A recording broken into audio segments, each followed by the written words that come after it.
Toastmasters, guess we are in the second portion of our meeting. We have 4 manual presentations on the agenda this evening. The very first manual presentation will be done by Toastmaster Shane, who is a member of Great Saskatchewan Valley and Saskatchewan Advanced Toastmaster Club in the US. He will be practicing his Toastmasters International Contest speech for the upcoming division contest. Shane is seeking any and all feedback as he is working on a book on the subject he is speaking on. Shane is planning to use his book to obtain his accredited speaker designation as well. Toastmaster Shane's presentation is entitled Too Tough. Too Tough, Toastmaster Shane.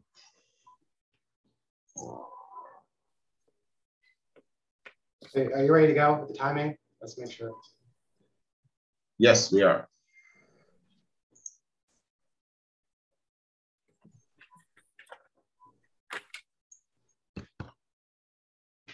Have you ever avoided seeking help and toughed it out yourself when you felt something wrong? Are you avoiding seeking help now? Then listen to my story, because it might just save your life and help you to see your way to an even brighter future.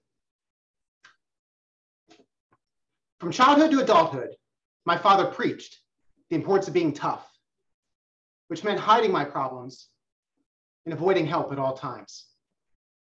That too tough mentality almost cost me my life twice. And I'm here today to make sure you don't let it cost you yours. What's the matter, boy? Aren't you tough enough? I was 29 years old when those words were said to me by my father, like many times before. I was in bed, having a complete emotional and uncontrollable breakdown. I had lost something, or rather, had it taken from me. It was something I had my entire life, but I never thought much about until that fall. I'm sure many men would say the same. What I lost that fall was my right testicle.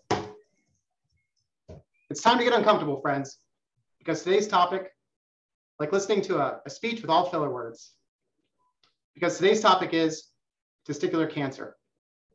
If you paid the full price, as I have, you can talk about it twice.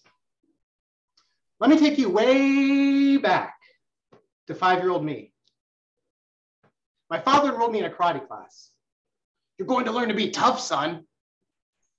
At karate, face down in my push-up, I would hear the karate master ask, Mr. Cohen, are you enjoying your push-ups? Sir, yes, sir. I hated push-ups, but being tough meant hiding pain. Mr. Cohen, do you need your mommy? Sir, no, sir. I wanted mommy, but being tough meant you didn't need anyone. Mr. Cohen, you want to be a man, right? Sir, yes, sir. I actually wanted to be a Ninja Turtle.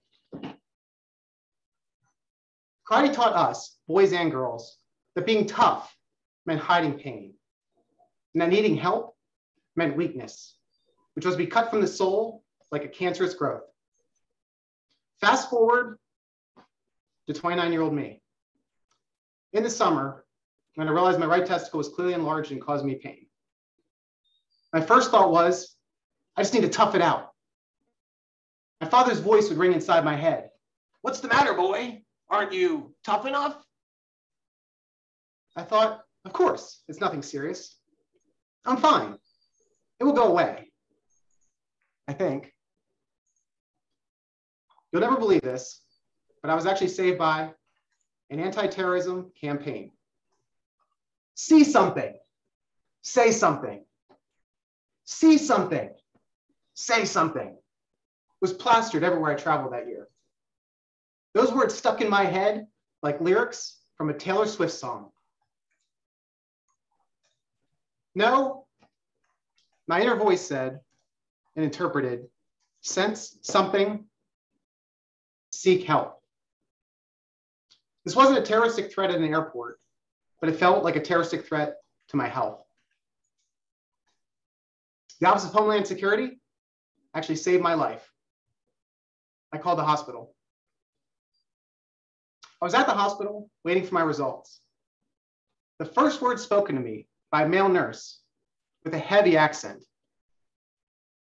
Do you need a priest? A priest. Tears falling down my cheeks. What's wrong with me? Oh, they didn't tell you? You have a cancerous tumor. We'll need surgery to remove it. I'm very sorry. I slowly walked out of the hospital, found a private corner of the building, leaned against the cement wall, and slid down until I was sitting on the ground. I had cancer. Why me? Am I going to die? I thought about the future I might no longer have. A happy marriage, kids, a fuzzy chinchilla. Fortunately, the surgery was successful. After 5 years of follow-ups, I was deemed cancer-free in 2018. Only 2 years after being deemed cancer-free, I felt discomfort in my left testicle. Surely it's nothing, right? My father's and my karate master's voices were in my head. Tough it out, boy.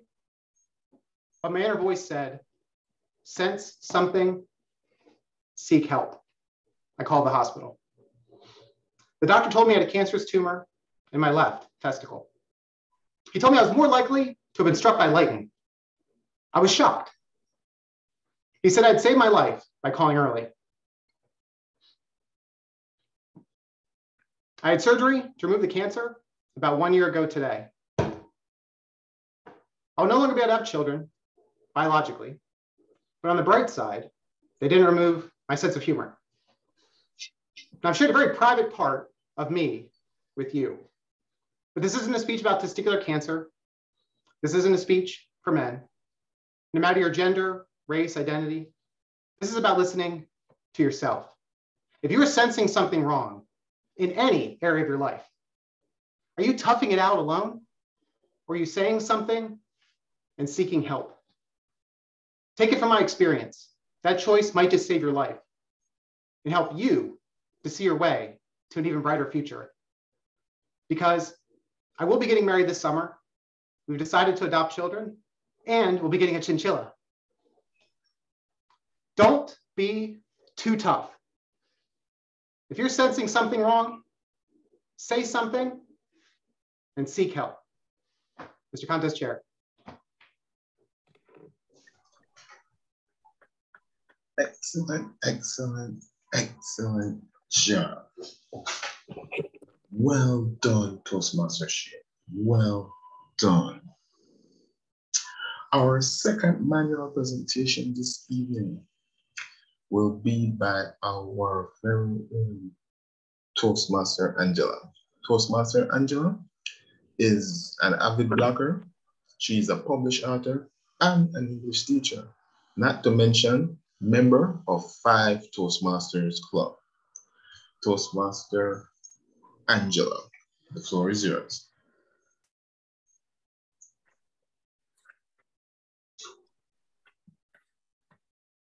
Thank you, Edward, Mr. President. My fellow Toastmasters, St. Patrick's Day. I am wearing green for St. Patrick's Day. Now, I'm not Irish, you can tell, I'm British. You may be thinking, well, why am I talking about St. Patrick's Day?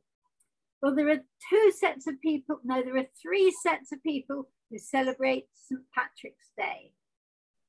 Number 1, the people in Éire, Ireland.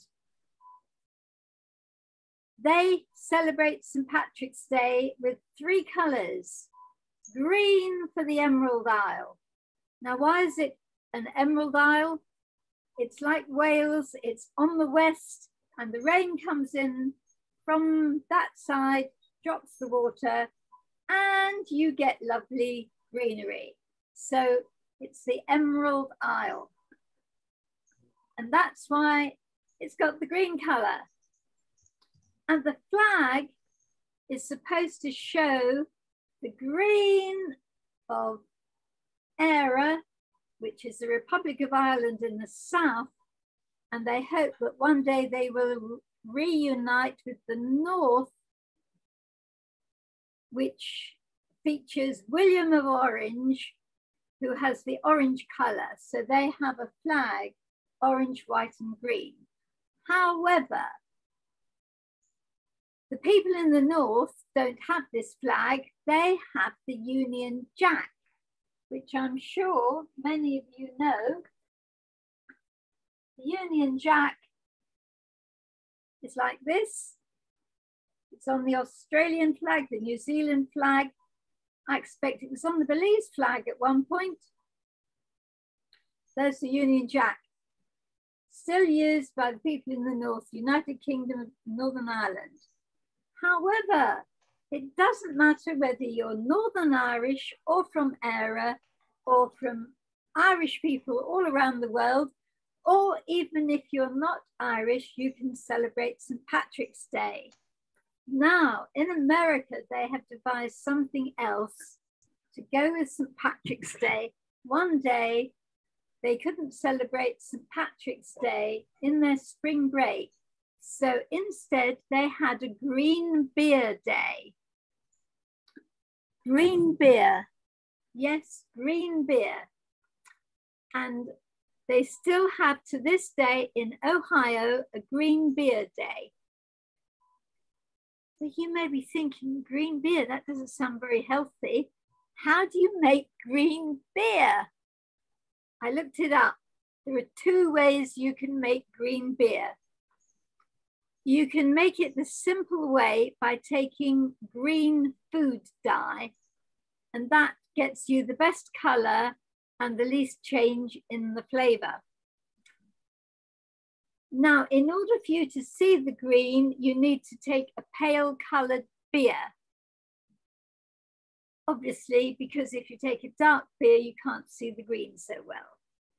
So you take a pale color beer and you put in your color. If you don't want to use food coloring, you can take powdered green tea. There is a Japanese green tea, but it does impart a slight flavor to your beer. So if you want to be really in the swing of things, either on St. Patrick's Day or any other day of the year, to amuse all your friends, you can make green beer. What else is Irish and is fun? If you ever go to Ireland, there's a Leprechaun Museum. Leprechauns are imaginary little people, and they have big green top hats. And on St. Patrick's Day, people wear big green top hats. You may have seen Prince Charles and Camilla went to an Irish centre in London, and they learnt to play an Irish drum with something that looks like a pencil, which bangs on the drum.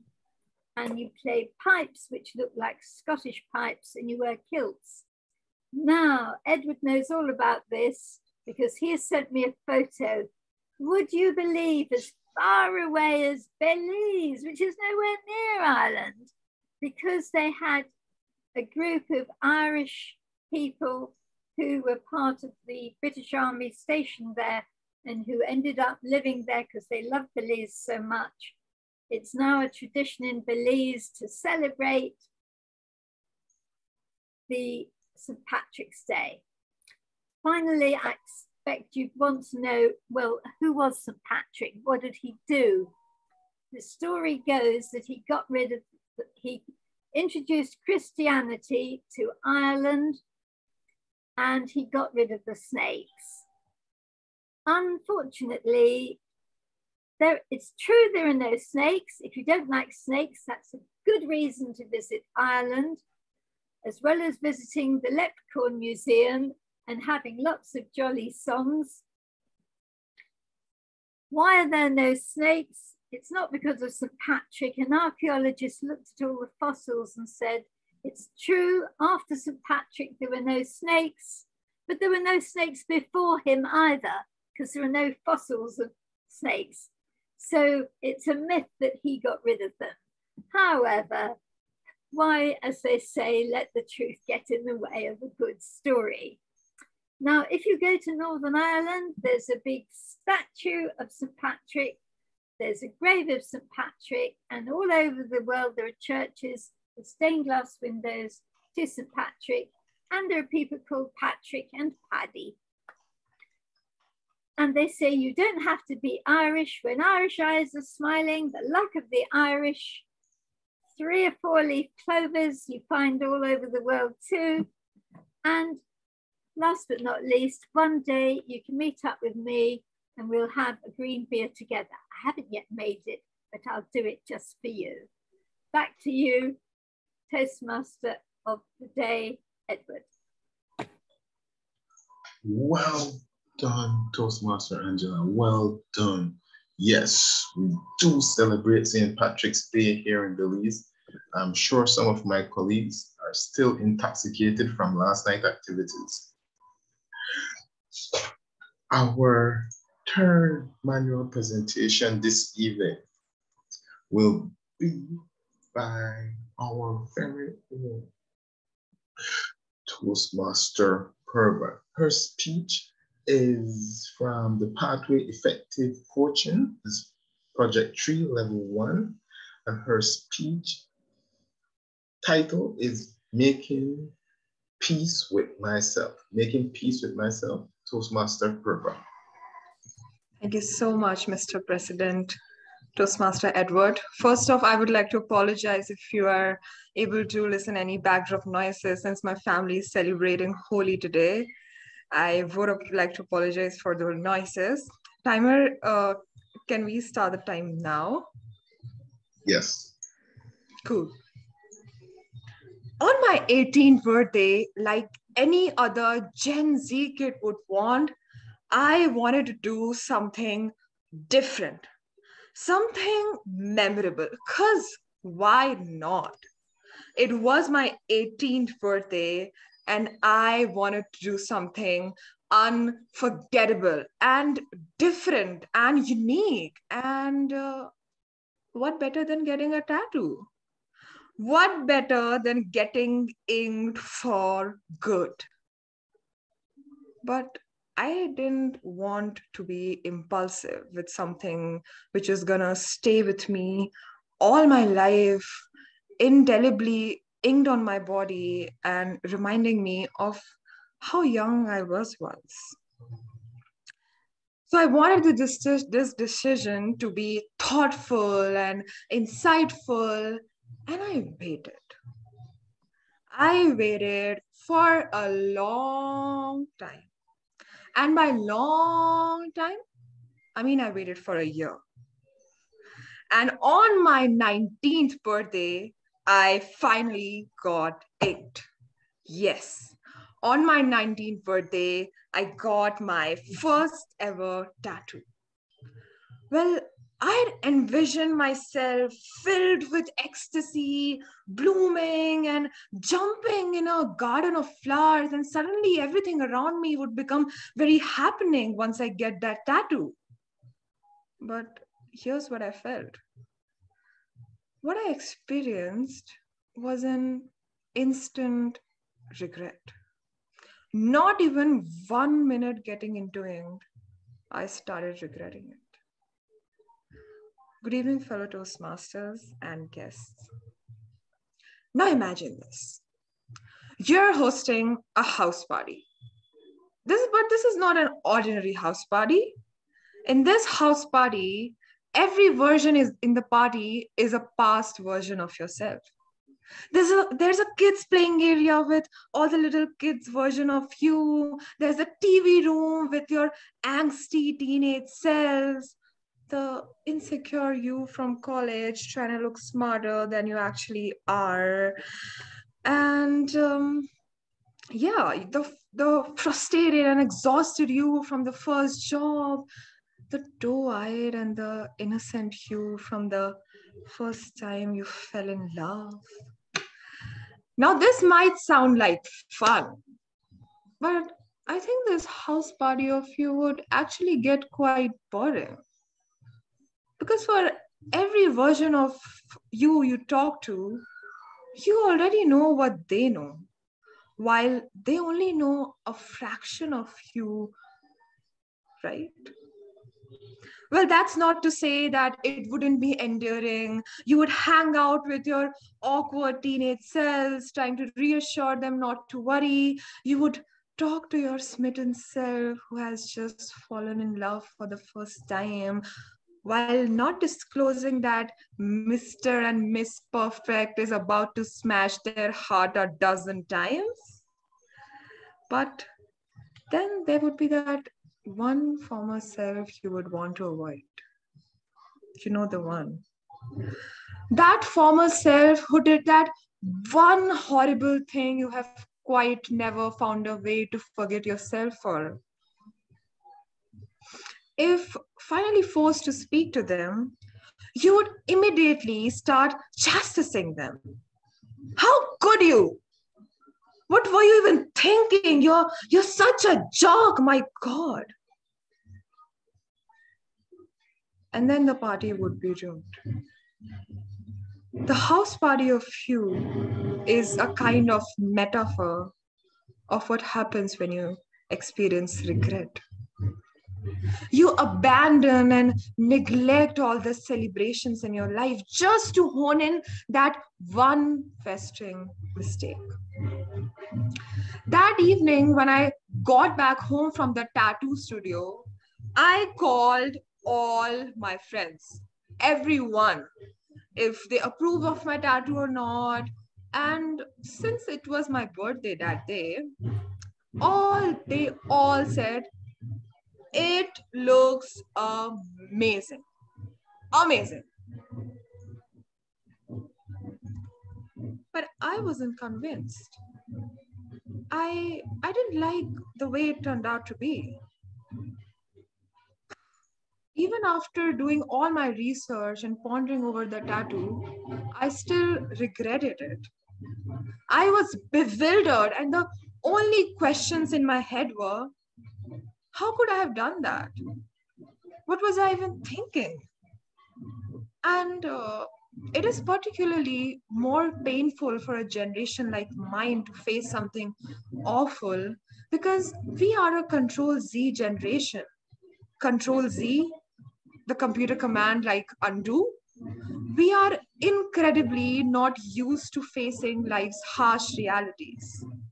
In a certain sense, covering our mistakes with technology, with money, having a fight with someone, unfriend them, unfollow them, block them.